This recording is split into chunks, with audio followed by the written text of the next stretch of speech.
sa landas ng kasamaan, saksing sinungaling, mapaglubid ng buhangin, pag-awayin ang kapwa, laging gusto niyang gawin. Those, brothers and sisters, are the 7 deadly sins na matatagpuan natin sa Proverbs chapter 6 verses 17 to 19. Now, bakit ko binabanggit yan ngayong gabi? Tonight, our healing message will be reasons why we do not inherit what God has promised. Why we lose our divine protection, divine provision, divine guidance, and divine authority, etc., etc. Handa na ba kayo makinig? Pakinggan na po natin ang ating punong lingkod, si Brother Mike C. Velardo.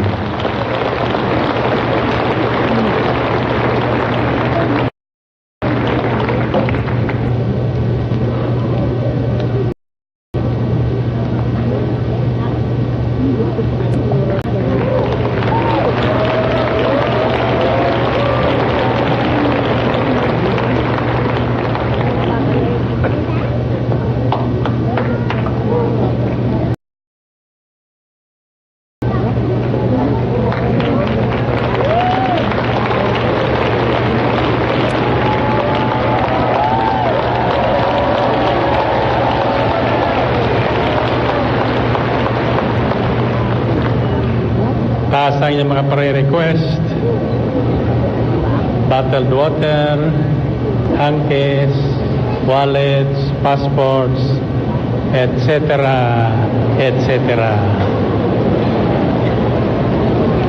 At tayo manalangin, sabihin niyo, Panginoon, Diyos ni Abraham, Isaac, at Jacob, Diyos na may likha ng langit at lupa, Diyos na nakakalam ng lahat ng bagay. Ngayong gabi, pinupuri ka namin, pinasalamatan sa inyong dakilang katapatan sa amin. Bagamat kami mga sinungaling at hindi tapat sa kasunduan, pagpalain niyo po ang lahat ng aming tangan ng kamay. Pagpalain ang aming mga damit at buong katauhan, nang sa gayon hindi namin mawaglit ang pagpapalang na uukol sa amin sa ngalan ni Jesus. Amen. Amen. Okay, baba ang mga hawak kamay and find your partner. Find your partner. Ang unang sasabihin mo sa partner mo, ibig mo bang pagpalain ngayon? 1 plus 1. Sinong ibig? Okay. Yung lahat na ibig, sa pangalawa ay sasabihin long ulit, ibig ko, ibig ko, ibig kong pagpalain. Ulitin nyo nga. 1 plus 1. 3 plus 3.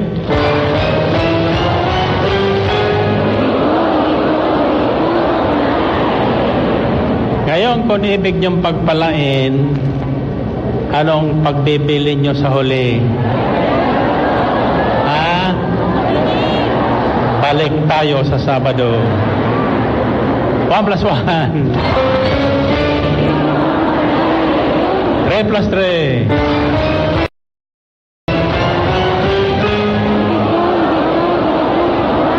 7.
mahalaga kapag sasabihin, unang likod natin sa mga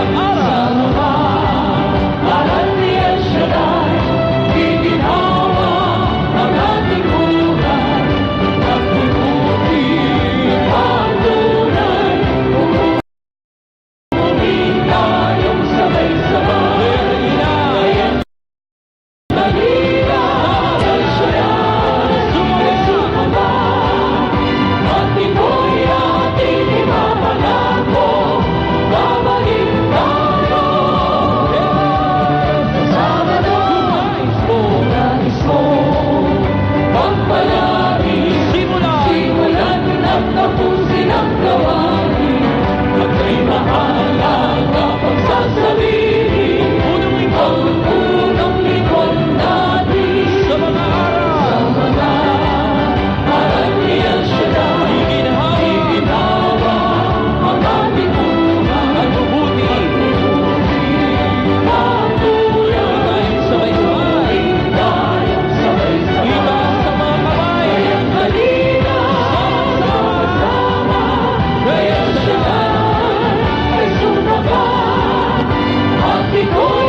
Sa dalawang kamay, sabay lang kung tatlo, yuyuko kayo 3 ulit at sasabihin nyo, babalik, babalik, babalik talaga ako sa Sabado.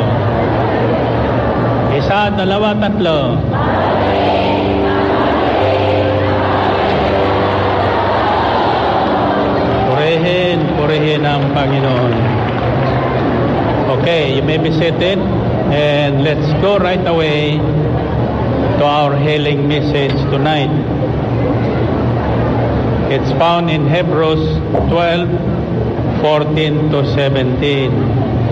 It says, make every effort to live in peace with all men and to be holy.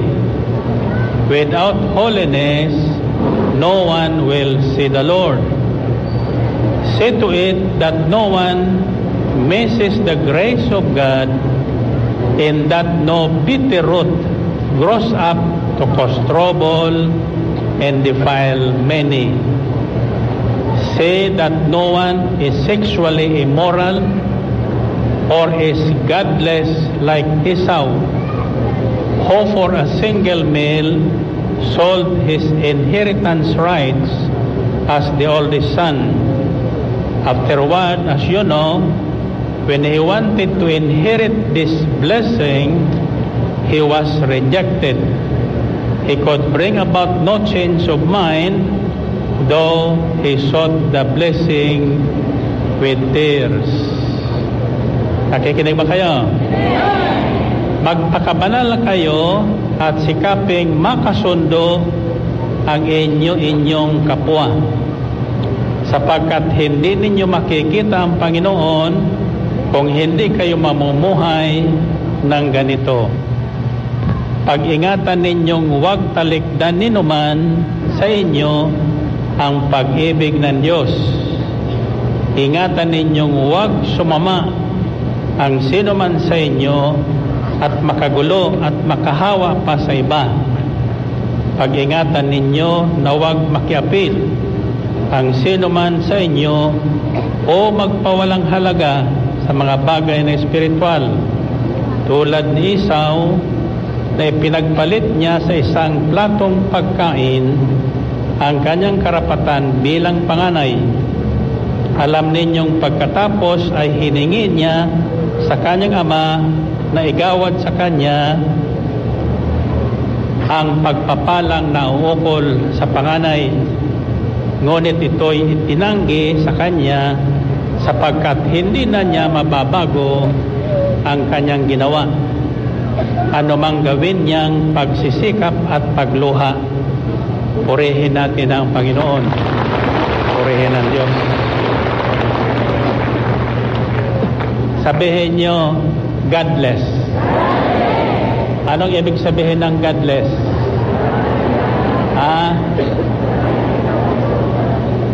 Ano ibig sabihin ng godless?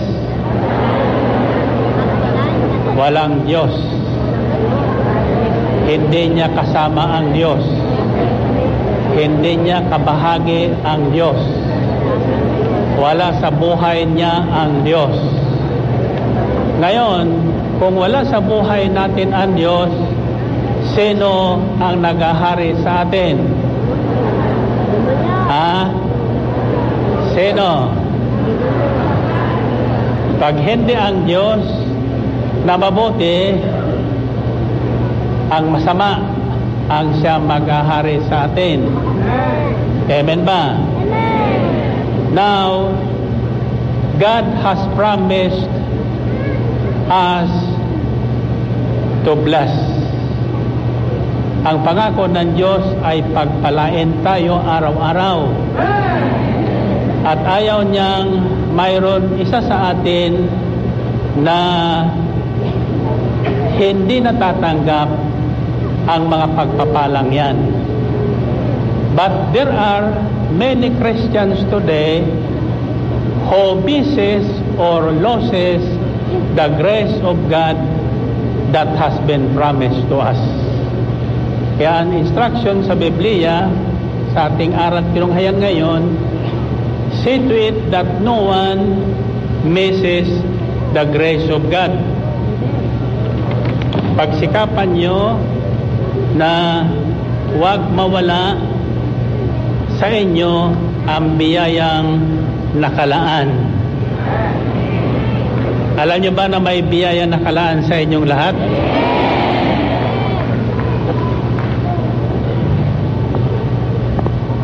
Make every effort to live in peace with everyone and to be holy. Without holiness, no one will see the Lord. See to it that no one falls short of the grace of God or misses the grace of God, and that no bitter root grows up to cause trouble and defile many. Say that no one is sexually immoral or is godless like Esau. Bakit tinawag na godless si Esau? And what do you mean by sexually immoral? Anong ibig sabihin ng sexually immoral? Yung nakikiapid o nakikipag-isa sa hindi nararapat sa kanya. Ibig sabihin, kung ikaw babae, hindi ka pwedeng pumatol sa kapwa babae. Kung ikaw ay lalaki, hindi ka pwedeng pumatol sa kapwa lalaki. Malinaw ho ba yun? Excuse me, but I do not want to miss this opportunity to speak the truth, nothing but the truth. Because the world today is in trouble because everybody is committing sexual immorality. Yung dating itinatago noon, inilalantad na ngayon. Noon ay ikinahihiya, ngayon ay ipinagyayabang. Amen ba? Inilalantad pa. Noon, lahat may takot sa Diyos. Ang tao may takot sa Diyos, hindi lumalayo at lumalabag sa salita ng Diyos. Amen ba? Kaya ang bilin sa atin ay make every effort or extra effort to live in peace with all men and be holy. Pagsikapan nating lahat ang makasundo ang lahat ng tao upang tayo ay maging banal sapagkat ang Diyos natin ay banal. Amen ba? My question is it impossible for sinners to become holy? Mahirap ba sa isang tao makasalanan na maging banal? Sino sasabing hindi? O bakit mahina? Hindi mahirap sapagkat wala namang utos ang Diyos na mahirap sundin. Ang problema lang natin, nahirapan tayong sumunod sapagkat ayaw talaga nating sundin. Amen ba? Pag-ibig, may paraan.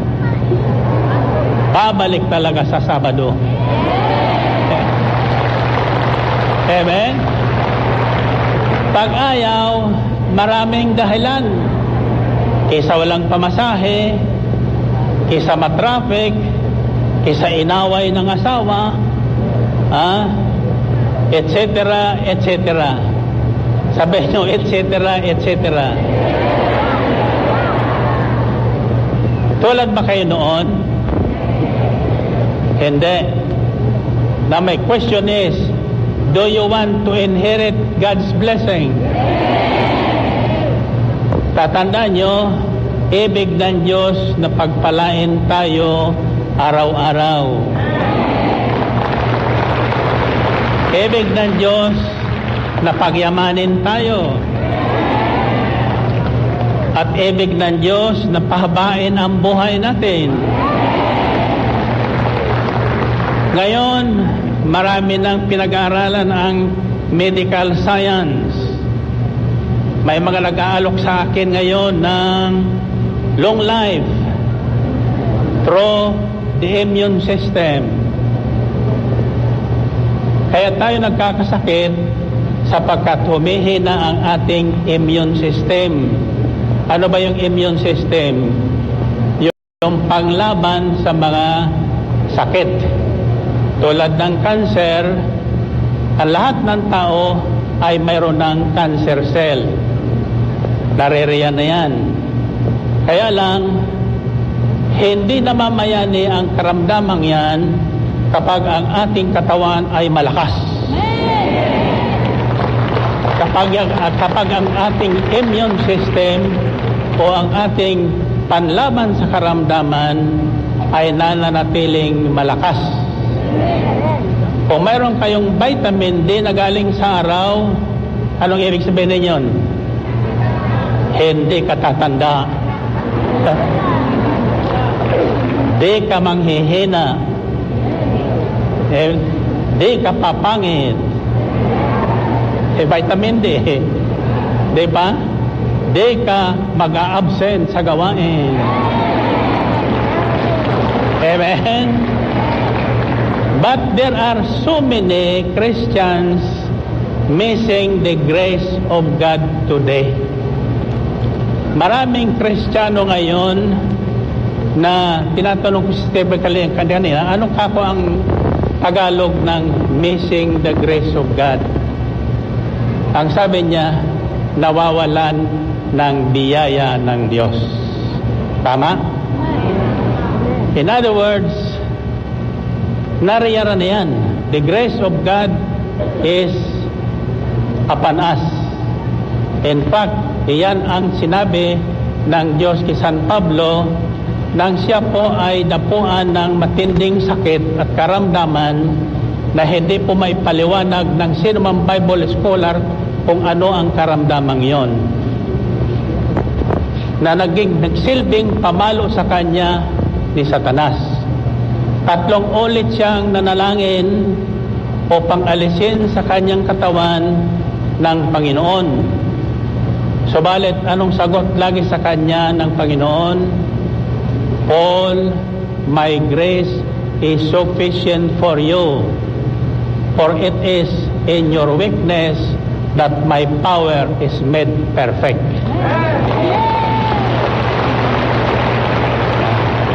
Kapag tayo ay dumaraan sa matitinding dagok sa buhay, kapag tayo ay pinanghihinaan, ang biyaya ng Diyos ay lalong lumalakas.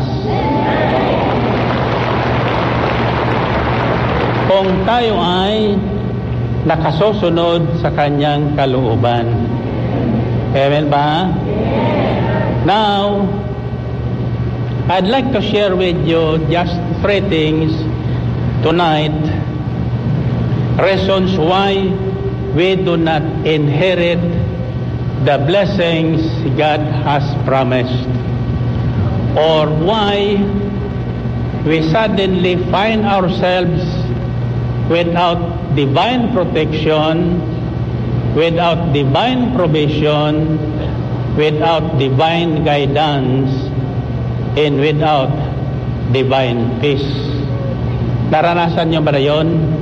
Na tila baga wala ng Diyos. Tila baga iniwan na tayo ng Diyos. Tila baga hindi tayo naririnig ng ating Diyos. Iyon ang ating pakiramdam. Lalo na kung tumitindi ang problema sa buhay. Diba? Ngayon, kailangan malaman natin ang sanhi ng mga bagay na ito para hindi mawala sa atin ang biyaya ng Diyos. Amen? There are reasons why we lost God's promises. First is due to our lack of interest to the Word of God or to spiritual matters by indulging ourselves in sexual immorality and things that are not pleasing to God. Ang pangunahing dahilan kung bakit hindi natin tinatanggap ang pamanang nauukol sa atin, o dili kaya hindi natin nararanasan ang biyayang nauukol sa atin, sapagkat wala tayong pagpapahalaga, wala tayong panahon sa pakikinig ng salita ng Diyos. Amen ba? Tatandaan nyo na mahalaga po ang pakikinig. Kung ano lagi nating napapakinggan, siyang mag-i-influensya ng direksyon ng ating buhay. Kapag laging pinakinggan nyo ang masamang balita sa telebisyon at radyo ngayon sa buong daigdig, siguradong panghihinaan kayo. Amen? Siguradong mawawala kayo sa direksyon. Kaya ang mahalaga ay binibigyan natin ng panahon at pagkakataon sa lahat ng araw ang marinig ang pangako ng Diyos, ang salita ng Diyos. Dahil sa kanyang dakilang pag-ibig sa atin, nang tayo ay mapawalay sa Diyos at hindi nasunod ang kanyang kalooban sa loob ng 7 araw, naglampas siya ng 1 araw. 1 araw. Anong araw tawag doon?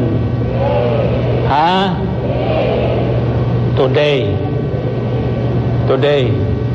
So araw-araw, binibigyan tayo ng pagkakataon ng Diyos na manumbalik sa ilalim ng kanyang biyaya at kapangyarihan. Ang problema, sa halip na tayo ay manumbalik at lumapit sa Diyos, lalo tayong lumalayo.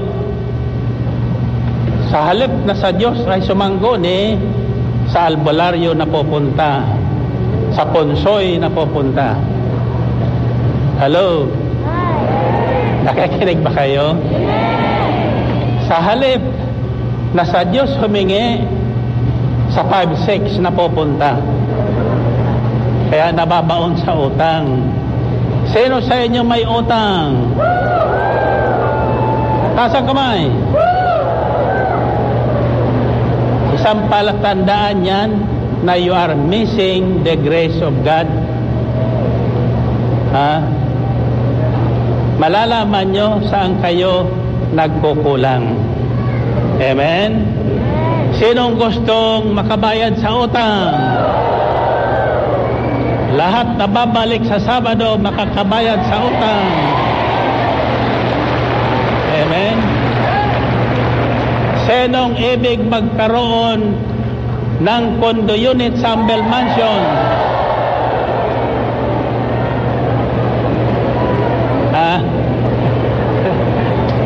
Sinong gusto?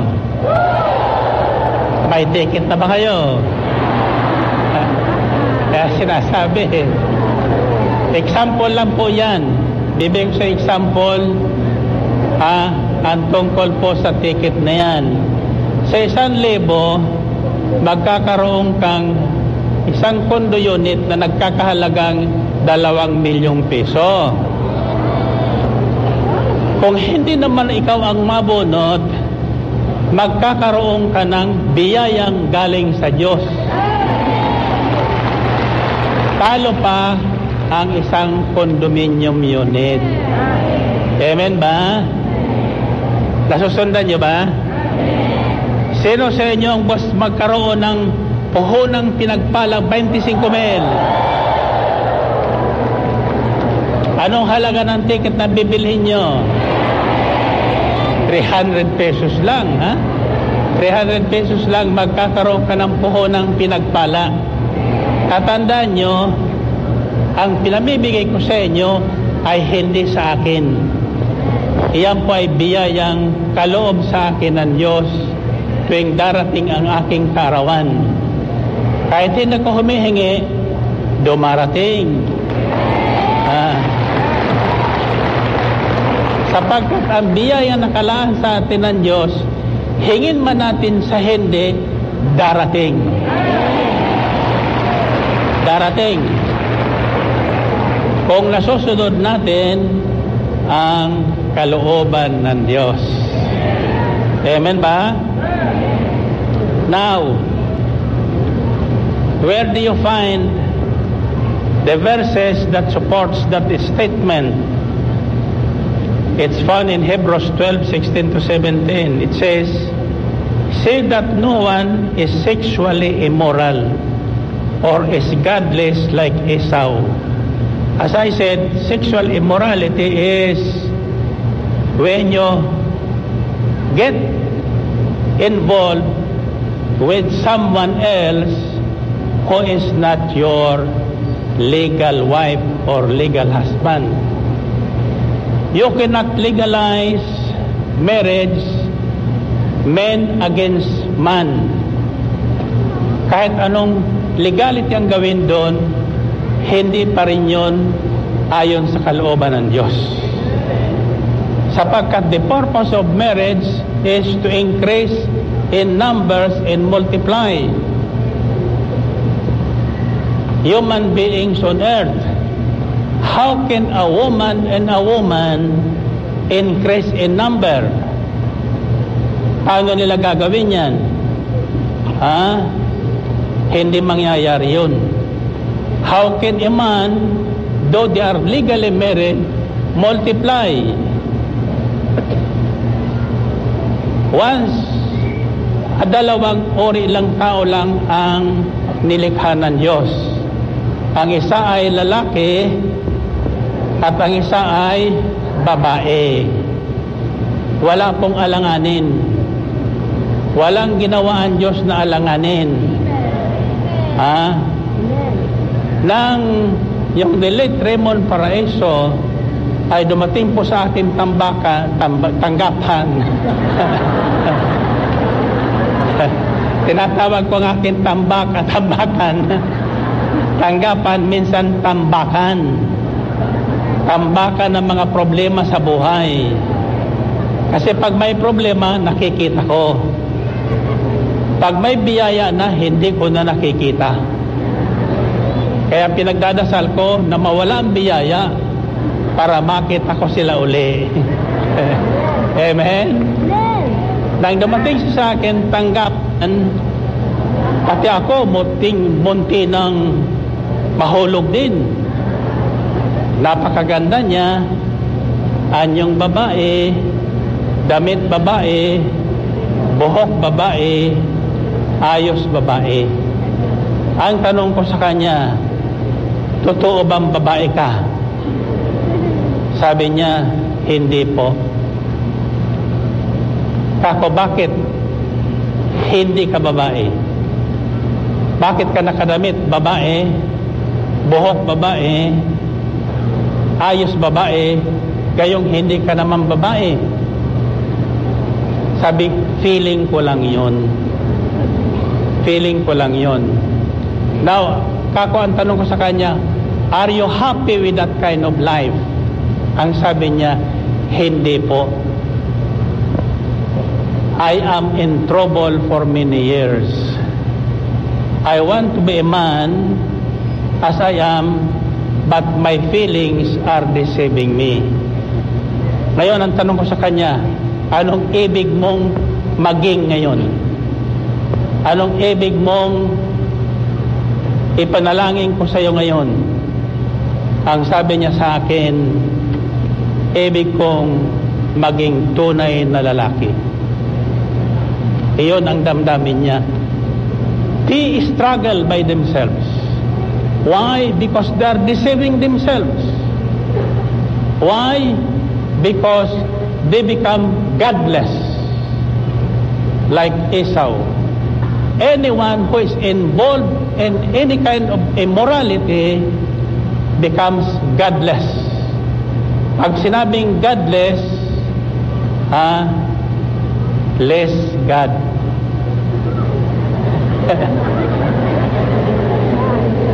Godless means less God.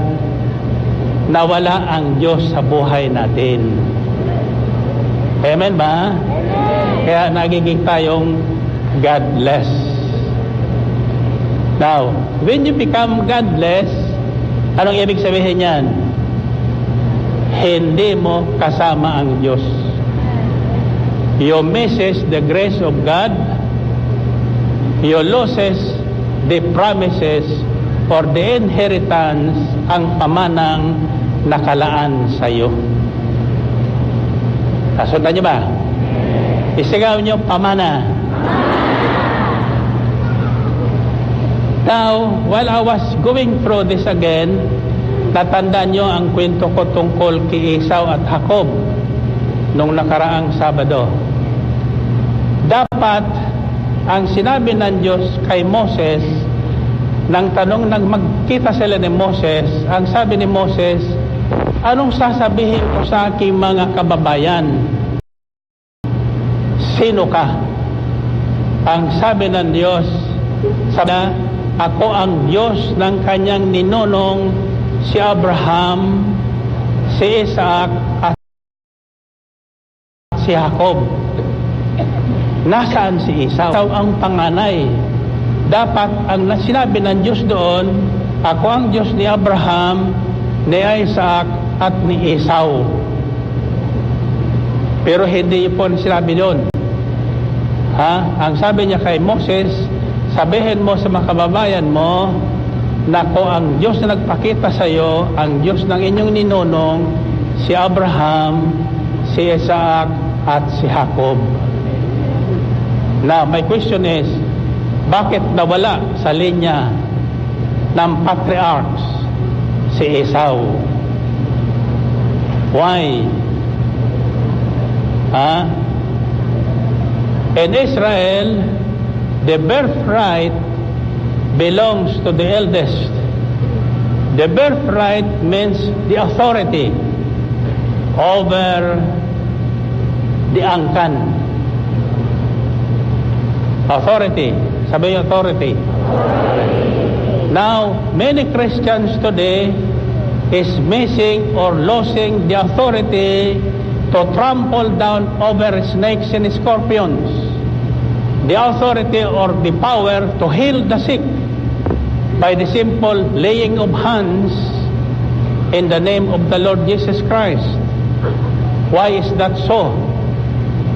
Bakit nawawala yun?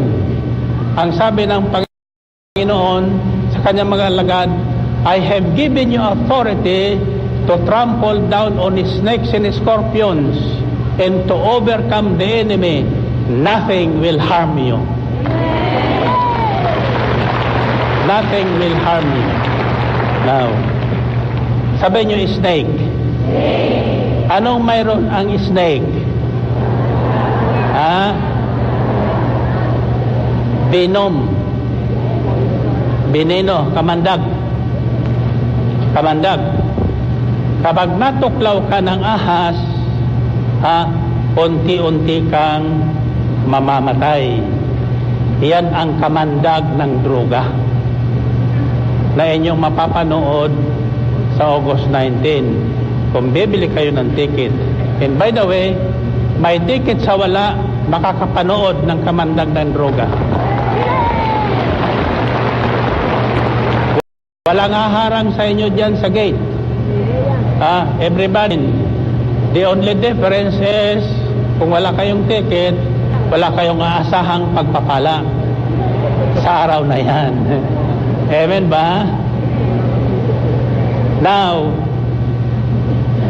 nasaan na tayo?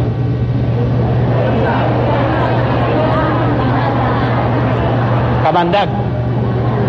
Kamandag. Ang mga Kristiyano hindi dapat tinatamaan ng kamandag. Sabi sa aklat ni San Marcos, to those who believe, they will possess the signs. Susundan sila ng tanda ng kapangyarihan. O minom man sila ng lason, o painumin man sila ng lason, hindi sila maaano. Tuklawin man sila na makamandag na tuklaw ng ahas, hindi sila maaano. Hindi sila mamamatay. Bakit nga ba namatay ang unang tao? At naman na natin yon sapagkat natuklaw ng kamandag ng ahas si Eva at si Adan. Paano sila natuklaw? Natukso. Paano sila natukso? Ang ibig sabihin na natuklaw, natukso. Paano sila natukso? Sapagkat nung nagbibilin at nagsasalita ang Diyos, si Eva at si Adan nag-uusap dun sa puno. Nagbubulong-bulungan sila. Pero yung ahas nandun sa sanga, nakikinig. Nakikinig sa bilin ng Diyos. Samantalang nakikita ng ahas yung bulong-bulungan ni Eva at saka ni Adan doon sa puno ng kahoy habang pinagbibilinan sa ng Panginoon. Pakinggan niyo po ito ng mabuti. Sapagat kung kayo ay nasa gawain tulad nito, kahit sino nagsasalita, hindi kayo dapat nagbubulong-bulungan. Hindi nyo dapat pinakikinggan yung taong bumubulong sa inyo sapagkat yun ang tuklaw ng ahas. Kapag iyon ang pinansin ninyo, hindi nyo matatandaan o maunawaan ang mabuting balita na ipinahatid sa atin ng Panginoon. Amen?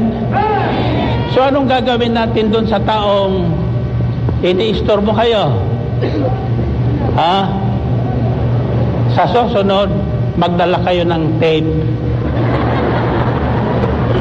Pag ayaw ng tumahimik, lagyan ng tip ang kanyang bibig. Sabihin mo, sister, sorry lang. Kamo hindi pwede dito ang maingay habang nagngangaral po at ipinangangaral sa atin ang salita ng Diyos. Gawin nyo yun. Sapagkat kung hindi, kasama kayo sa pagtuklaw. Although, mas mabigat ang parusa doon sa nanunuklaw.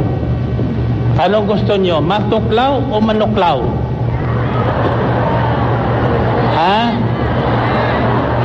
Wala. Hindi tayo pwedeng kung walang manunuklaw. Amen ba?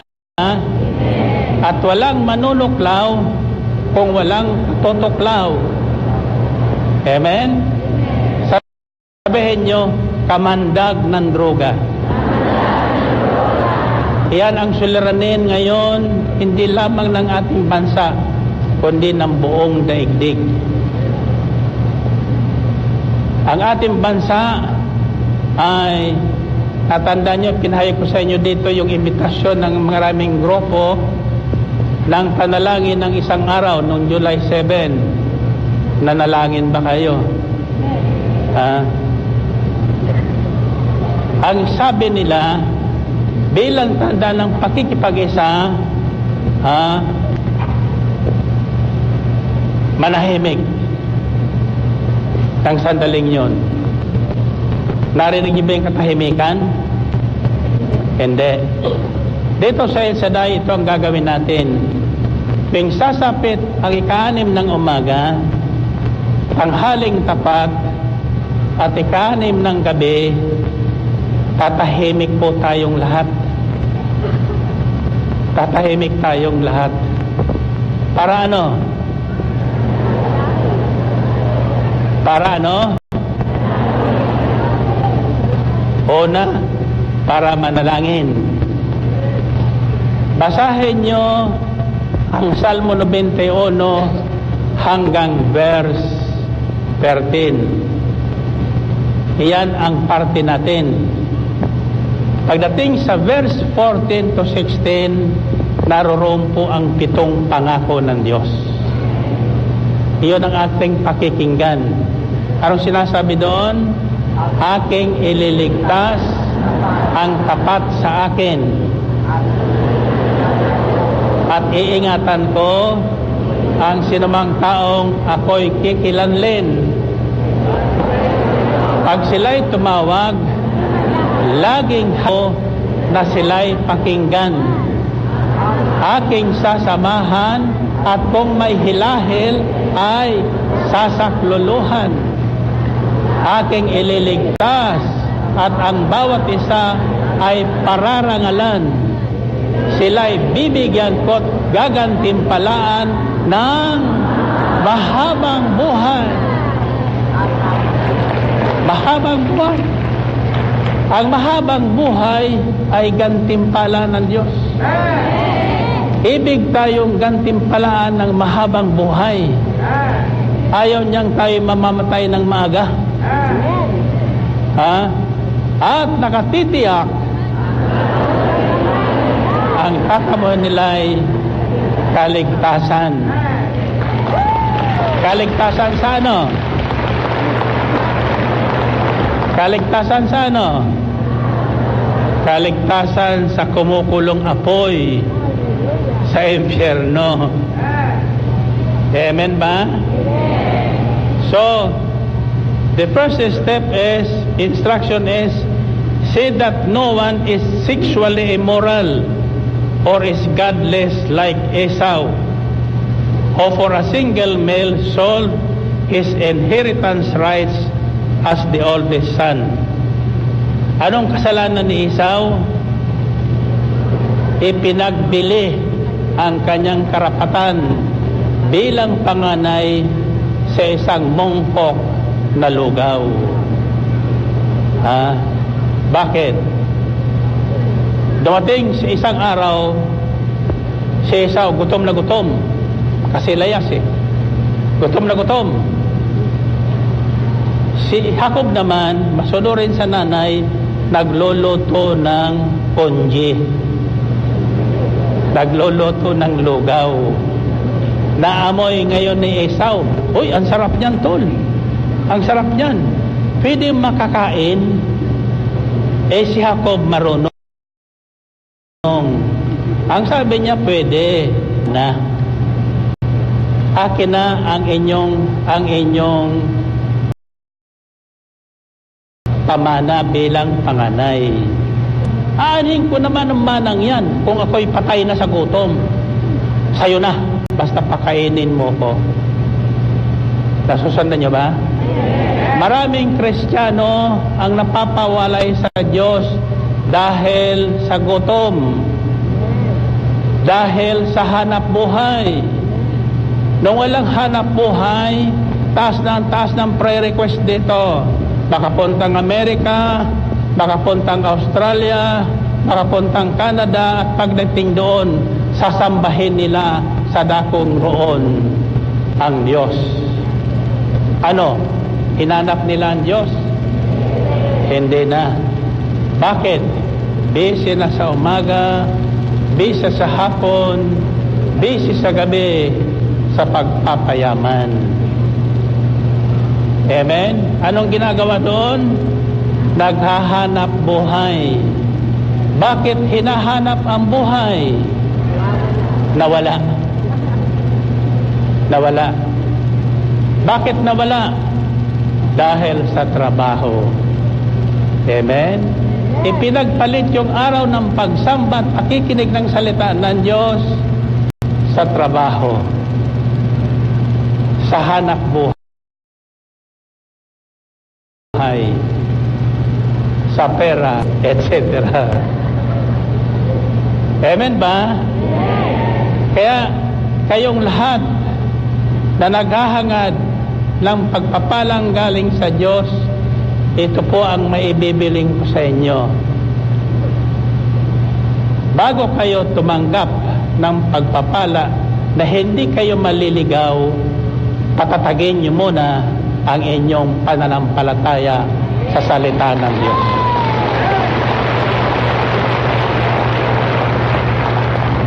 Ilaan nyo na ang araw ng Sabado para sambahin ang Diyos natin at pakinggan ang kanyang bilin o mensahe na magpapatatag at magpapalakas sa ating pananampalataya. Amen ba? So, don't sell your inheritance rights from God or your spiritual rights. Tatandaan nyo, binigyan tayo ng Panginoon ng spiritual authority over sickness, over demons and evil spirits. Hindi niya inaalis ang karamdaman at ang mga demonyo sa ating paligid. Ang pangako niya, tayo ay kanyang sasamahan. At sa gitna ng ating pangailangan, tayo ay kanyang tutulungan. Amen. Kaya we can say confidently that our help comes from the Lord. Lahat na tulong natin na kailangan natin sa panahon ng kagipitan, sa panahon ng agaw buhay, sa Diyos natin hingin at tiyak yun ay darating sa atin. Amen ba? Now, second is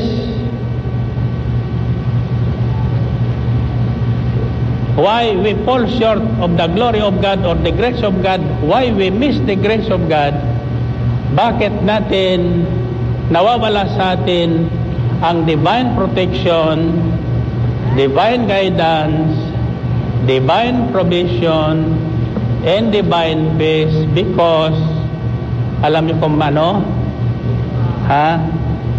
hindi natin pinahalagahan ang alay na hinihintay ng Diyos. We fall short of giving our tithes and offerings to God. Basta lang mga pag-alay. Natatandaan nyo si Cain? Si Cain? At saka si Abel. Si Cain din ang panganay. Si Abel ang bunso. Dumating ang panahon ng pag-aalay sa Diyos bilang pasasalamat sa kanilang tinatanggap na biyaya. Ano ang nangyari? Tinanggap at kinalugdan ng Diyos si Abel at ang kanyang hain at handog. Si Cain ay hindi. Bakit? Bakit? Kasi basta lang makapaghandog, okay na. Sa Diyos, lagi kong inuulit sa inyo, hindi pwede ang pwede na. Kailangan yung eksaktong hinihingi ng Diyos ang ating ibigay at ialay sa Kanya. Amen? Ngayon, anong nangyari? Nagtanim ng sama ng loob si Esau o si Cain sa kanyang kapatid. Kinainggitan yung kanyang kapatid na si Abel at nagtanim ng sama ng loob na humantong sa pagpatay. Nang mamatay na si Cain at si Abel, pinaslang ng kanyang kapatid na si Cain, tinawag ng Diyos si Cain. Sabi niya, Cain, nasaan ang iyong kapatid? Anong sagot na Cain? Hindi ko alam. I don't know. Nagsasabi ba siya ng totoo? Hindi. Walang nalilihim sa Diyos. Ang sabi ng Diyos kay Cain, Cain, ang ginawa mo sa kapatid mo na pinaslang, ang dugo niya ay humihingi sa akin ng katarungan. The blood of your brother, innocent brother that you have murdered and killed, is now asking for justice from me. In justice I will give him. Kaya kita niya ay palalayasin na sa aking harapan. Hindi na magbubunga ang iyong pananim, sapagkat susumpain ko ang lupain na pagtatanman mo. Ano mang gawin mo, hindi ka mag-aani. And you will become a restless wanderer. Restless wanderer. Ano ibig sabihin ng restless wanderer? Walang kapayapaan ang buhay. Maski anong gawin, walang kapayapaan. Restless. Walang kapahingahan. Bakit? Dahil sa kanyang ginawa. Mali na kaya ang kanyang ginawang paghandog sa Diyos na inggit pa sa kapatid? Envy and bitterness is one of the causes of missing the grace of God.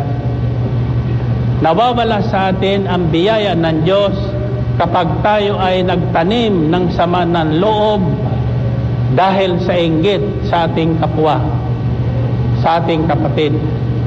Kaya pinaiiwasan ng Diyos yan. Sino sa inyo ang may sama ng loob sa akin? Pasa kamay. Anong ibig sabihin ng sama ng loob? Pinagsamang galit at puot. Kaya masama. At ang sama ng loob ay nakahahawa sa iba. Sabi sa instruction, pagsikapan at pag-ingatan niyong huwag sumama ang sino man sa inyo at makahawa pa sa iba. So ang sama ng loob nakakahawa sa buong sambahayan. May sama ng loob sa asawa, ang pinagbuntunan yung anak. Yung anak na walang kamalay-malay, napalo. Ang dahilan noon dahil nag-away kagabi. Diba? Kaya huwag nating sasabihin, hindi ako magpapatawad. Parang sinabi mong, ayaw ko ng kapatawaran na galing sa Diyos. Kapag hindi ka pa nagpatawad, hindi ka rin patatawarin ng Diyos. Tandaan nyo, lahat tayo ay nagkakasala, nagkakamali. Kaya kailangan nating magpatawad, magpaumanhin, mahabag sa ibang nagkasala sa atin, para ang biyaya ng Diyos ay hindi mawala sa atin. Amen ba? Purihin natin ang Panginoon. Purihin ng Diyos. So, dalawa na ang dahilan ng hindi natin pagtanggap ng pamanang pangako sa atin ng Diyos. Ang una ay sexual immorality and godlessness. Godless means wala tayong pakialam sa Diyos. Wala tayong pakialam sa sinabi ng Diyos. Iyan yung tinatawag na mga walang Diyos. Walang Diyos. Pero nananalangin naman. Pag may sumasakit ang tiyan, Diyos ko, Diyos ko. Amen ba o hindi? Pero kahit anong tawag mo sa Diyos, hindi ka maririnig. Amen? Kahit anong sigaw mong darating, walang darating. Amen? Bakit? The moment we become godless, potol ang ating relasyon sa Diyos. Potol ang ating protection ng Diyos. Potol ang gabay ng Diyos sa atin. That's why we become restless, tulad ni Cain, sapagkat wala na tayong guide, walang nagigiya sa atin. Kaya may sabi doon sa isang bahagi ng kasulatan, do not wag niyong bibigyan kapighatian ang Espiritu Santo. Namibighati ang Espiritu Santo kapag binabaliwala natin ang salita ng Diyos. Kapag sinabi natin sa isang Sabado na, mag-outing muna ako ngayong Sabado. Total, hindi ko naman sinabi nung Sabadong babalik ako sa Sabado. Kaya hindi niya makanta yun eh. Babalik sa Sabado sapagkat hindi siya makakabalik Sabado. Pero pag pinangako niyong babalik kayo Sabado, siyak sasamahan kayo ng Diyos makabalik sa Sabado. Amen? So, yan po ang dalawang bagay, dalawang dahilan kung bakit hindi natin matanggap-tanggap ang biyayang mana natin sa Diyos. We miss the grace of God through bitterness and envy. We miss the grace of God by committing sexual immorality. Total, sumisikat naman. Amen ba? Sikat ka nga sa mga tao, pero sa Diyos wala ka. Wala ka. Tatandaan nyo, walang nalilihim sa Diyos. Wala tayong malilihim sa Diyos. Ang lahat ay hayag sa Kanya.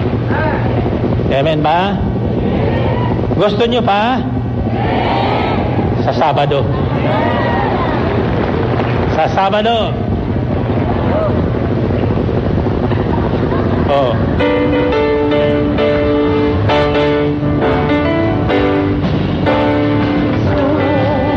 Pagpalain, simulan at tapusin ang gawain, at may mahal na dapat sasabihin ang punong ikot natin. Sa mga aral ni El Shaddai, iginhawa ang ating buhay, at tutuloy ang tunay, tumuwi tayong sabay-sabay. Kaya't halina, sama-sama, kay El Shaddai ay sumama, at ito'y ating ipapangako, babalik tayo sa Sabado. Mismo, pagpalain, simulan at tapusin ang gawain, at may mahal na dapat sasabihin ang punong ikot natin. Sa mga aral ni El Shaddai, iginhawa ang ating buhay, at tumutin ang tunay, tumutin tayong sabay-sabay. Kaya't halina, sama-sama, kay El Shaddai ay sumama, at ito'y ating ipapangako, babalik tayo. Sabado, kaya't halina, sama-sama, kay El Shaddai ay sumama, at ito'y ating ipapangako, babalik tayo. Sabado, babalik tayo. Sabado, babalik tayo. Sabado. Purihin ang Panginoon. Taas ang kamay. Okay. Alala muli ito tungkol dun sa ticket, ha? Tatandaan nyo ang binibilhan nyo ng ticket. Lalo kung wala kayo dito, kukunin nyo ang number at pakinggan nyo sa araw ng pagbunot yung. Bakit? Nandito kayo wala, makiklaim nyo ang premyo noon. Amen. At good for 1 year po yun. Within 1 year, you can claim the prize for as long as you have the ticket with you. Puputulin po yan. Yung maliit na bahagi, yun ang ibibigay sa akin at iniligay doon sa kambyulo. Yung malaki, hahawakan nyo o pahawakan nyo sa inyong binilhan kung nasa ibang bansa kayo. At kukunan nyo yung mga taong binibilhan nyo. Alam mo kung bakit? Kapag nawala nila ang ticket at natandaan nyo ang number, sila ang mag-aabono. Sila ang bibili ng kondo para sa inyo. Amen ba? So you have to claim that within 1 year.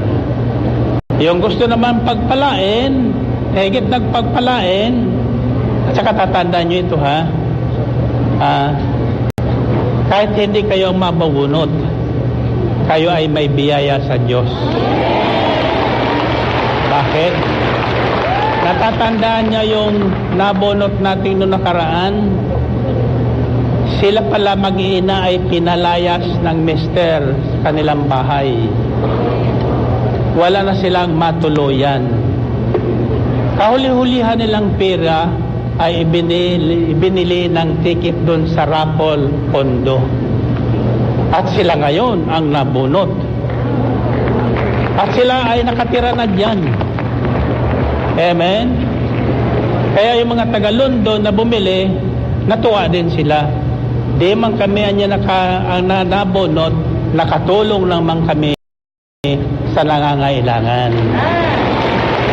Amen ba? At tatandaan nyo, anumang tulong na may bigay natin sa nangangailangan, hindi kayo makakalimutan ng Diyos. Amen? Okay.